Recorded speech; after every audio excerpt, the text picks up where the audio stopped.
¿Recuerdan cómo era o qué sucedía mientras en Europa y el norte de África se desarrollaban las primeras civilizaciones importantes de la historia? Al igual que en los lugares mencionados, en América ya había población existente. De acuerdo a inmensas investigaciones y trabajos realizados, se cree que los primeros habitantes fueron poblando entre el año 30.000 a.C. y el 8.000 a.C. Esta población, se dice, provino de Asia, pero en breve hablaré sobre teorías de quiénes fueron los primeros en llegar. Conformaron diferentes sociedades y cada una tenía distintas formas de organización. Algunos eran nómades, es decir, personas que se movilizaban de un lugar a otro sin tener un lugar fijo donde vivir, dedicados a la caza, la recolección y en algunos casos a una agricultura muy simple. En cuanto agotaban los recursos, se iban en busca de otros lugares con más recursos abundantes.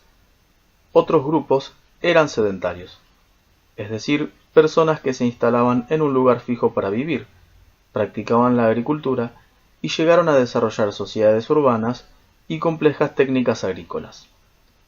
Ejemplos de estas sociedades fueron las culturas precolombinas, tales como los mayas y los aztecas en Mesoamérica o Centroamérica, y los incas en la zona de los Andes centrales. Con respecto a la población existente, se han planteado dos teorías de poblamiento. La primera sostiene que el hombre americano es autóctono, es decir, que su población habría nacido en este continente. La versión más extrema de esta corriente de pensamiento afirmaba que América era la cuna de la humanidad, y que desde aquí el hombre habría poblado el resto del mundo.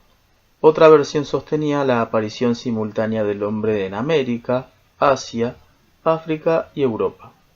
No obstante, ambas explicaciones han sido abandonadas por los científicos actuales, ya que no se han encontrado pruebas al respecto.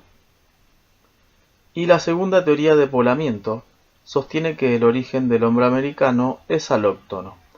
Este carácter, admitido hoy por todo el mundo científico, sostiene que el hombre ha llegado a América desde el Viejo Mundo, aunque todavía no hay una explicación aceptada por todos acerca del momento exacto y los lugares por los cuales se habría producido el ingreso. En el caso del hombre alóctono, hay dos versiones distintas acerca de por dónde ingresaron los hombres a América. Algunos sostienen la unidad de origen, es decir, que el ingreso se produjo por un solo punto. Otros investigadores, en cambio, afirman la diversidad de origen, sosteniendo que los grupos humanos que poblaron nuestro continente siguieron distintos caminos. El más importante científico que sostiene la unidad de origen es Alex Harlika. Según él, los pobladores de América habrían ingresado cruzando el estrecho de Bering, es decir, la zona en la que Alaska se encuentra separada de Asia, en el extremo noroeste del continente americano, en una fecha no muy remota, unos pocos miles de años atrás, es decir, algunos milenios.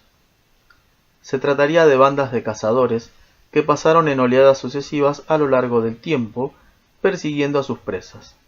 Ellos habrían poblado el conjunto de América, extendiéndose hacia el sur y el este. Por otro lado, la diversidad de origen ha sido sostenida por Paul Rivet y José Imbellioni, quienes afirman que los pobladores de América entraron por distintos lugares. Además del estrecho de Bering, se suma la costa del Pacífico, y que procedieron de diferentes zonas, el noreste asiático, Australia y la Polinesia. Según ellos, esta multiplicidad originaria explicaría la gran diversidad física y cultural que hoy se observa entre los amerindios.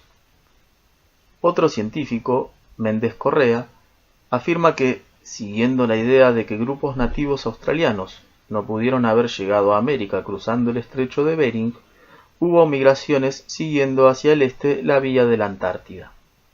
La distancia entre Australia y la extremidad meridional de América del Sur queda bastante reducida si en lugar de atravesar el Pacífico, se pasa por algunas islas cercanas al continente blanco.